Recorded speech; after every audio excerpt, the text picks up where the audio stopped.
the name,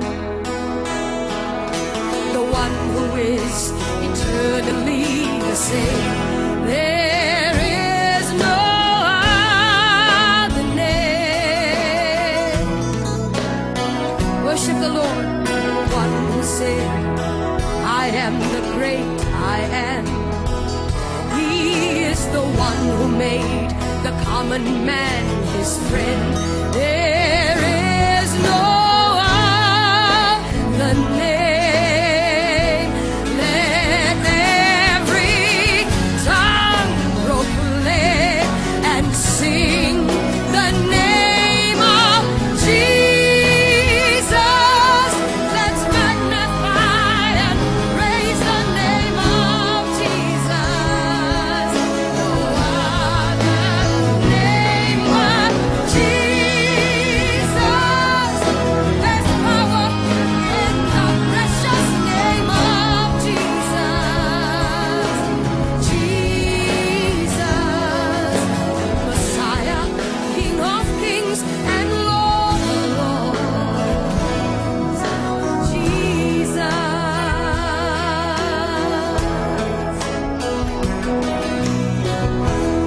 I was not born in a Pentecostal Christian family, church. I was born in an Orthodox priesthood Hindu family. I was born in a Hindu family to Brahmin priests. My grandfather, my great-grandfather, and my great-great-grandfather were Hindu priests.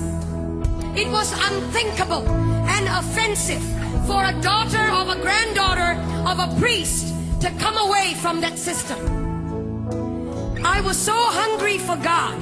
I was so thirsty for God. When I was born at the age of 6 days old, I was dedicated to Hindu demons in a cave temple. I was left in a cave temple, and from that moment on, my mind, my spirit, and my soul was overtaken by demonic forces that I had no control over. I could not control these forces. They controlled me. Every decision I made, everything I became. I began to learn to worship the names of over 2,000 gods. Over 2,000 gods by memory. It was required of me. It was required of the priesthood.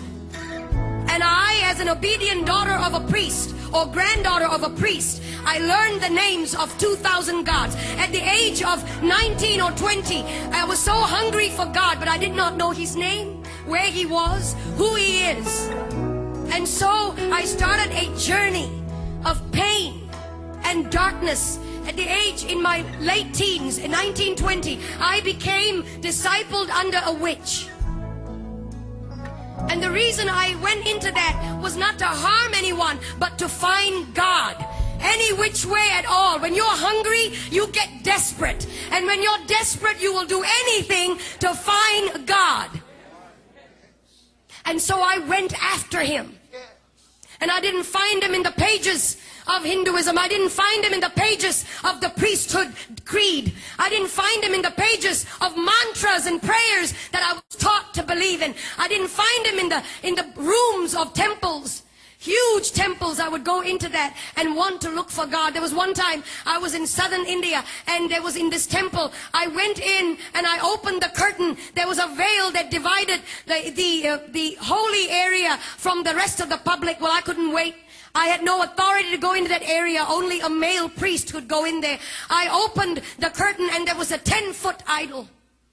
12 arms, 12 faces, myriad number of eyes. He didn't see me. He couldn't hold me. He had eyes and could not see me. Years down the road, I was struck with a demonic pain in my body. From the top of my head to the tips of my feet, I would be in pain. Painkillers and suicide came the order of the day. I took painkillers every day, more than the required dose, just to knock myself out. And in my mind, it was one thought: if I ended my life, I would end the pain. And so I was sitting at the edge of my bed, possibly on the last day of my life on this planet.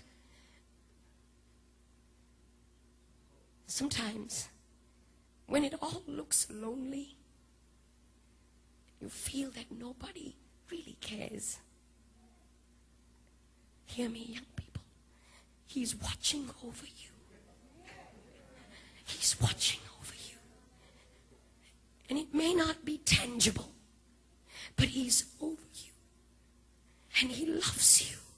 And He'll come through for you if you would just focus on Him and let the other stuff go.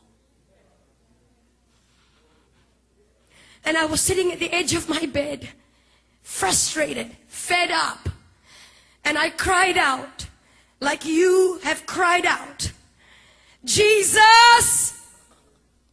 I'd heard of that name when I was growing up, Christmas cards.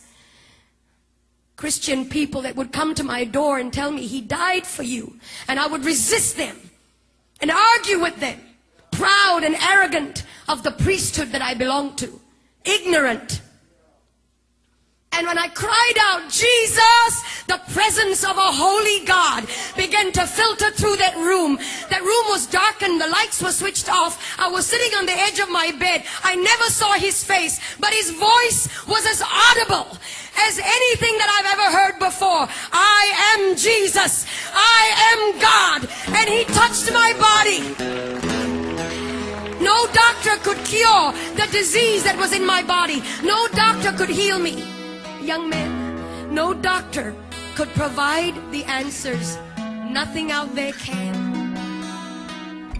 And I've been there, done it, and I've tried it. Everything, the darkest road, I've taken it. Gentlemen, and He came to me. He touched my body. In an instant, that disease left my body. In an instant, I was healed. I began to feel His power and His presence course through my body.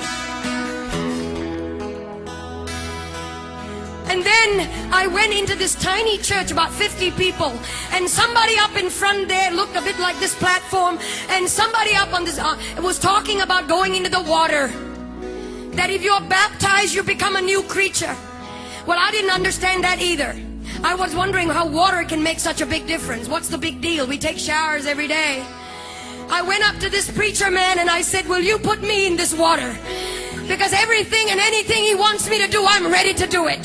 He has set me free. He has healed me. Anything and everything. No matter the price. No matter.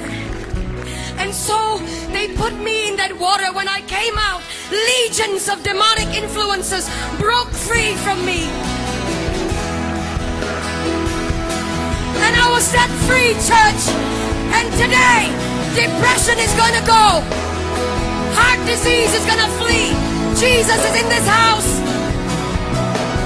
He's here. And if you can shout unto God, say Jesus. Shout Jesus.